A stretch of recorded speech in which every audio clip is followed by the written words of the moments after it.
I don't think that people accept the fact that life doesn't make sense. I think it makes people terribly uncomfortable. And it seems like a religion or myth that we're invented against, trying to make sense out of it.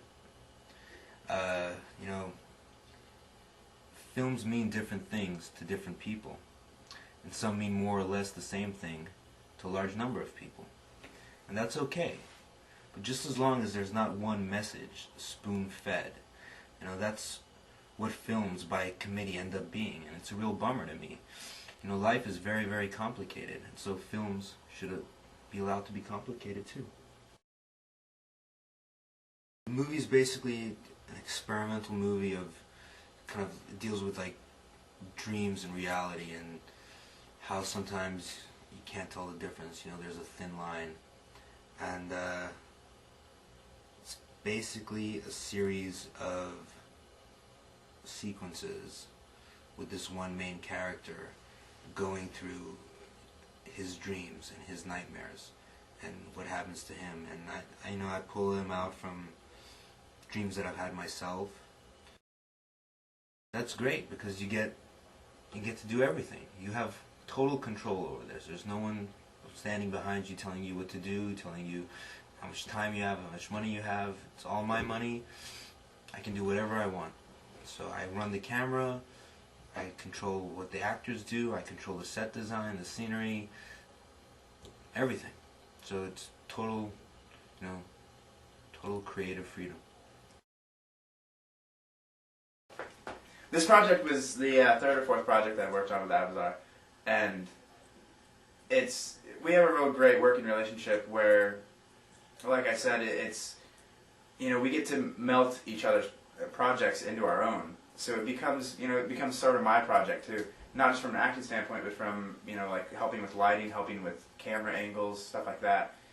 And it's always a great experience. I think this film is probably one of the best that Ab's done, and I think it'll do well. Brian's a great actor. I've worked with him before, and you know, he's a great listener, which is the most important thing you need to have as an actor. And you know, here he's all on his own. You know, there's not a set story, so it's not something that he's really done before. It's just a chance for him to play around with different emotions and different types of characters, and it's also a chance for me to learn. So this film is basically a learning experience for me. The whole fiasco with the throwing up was kind of humorous because it was supposed to be butterscotch baby food, and it turned out to be butternut squash. And I don't usually eat baby food or anything, but it was disgusting. And you know, like, so I'm there, and my character was totally different.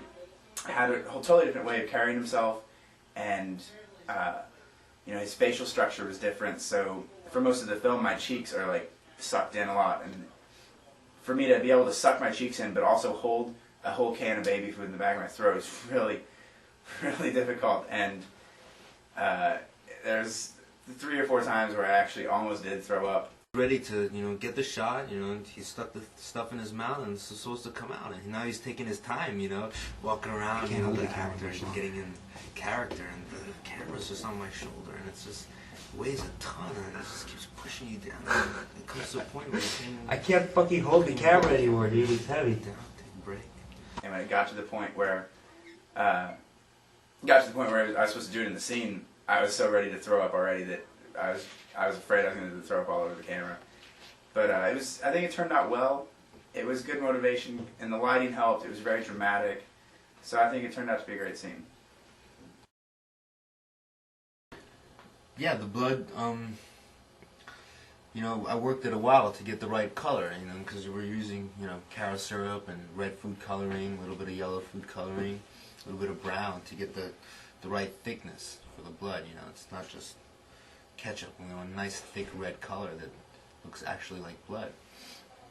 So we worked a while at getting that the right color, and then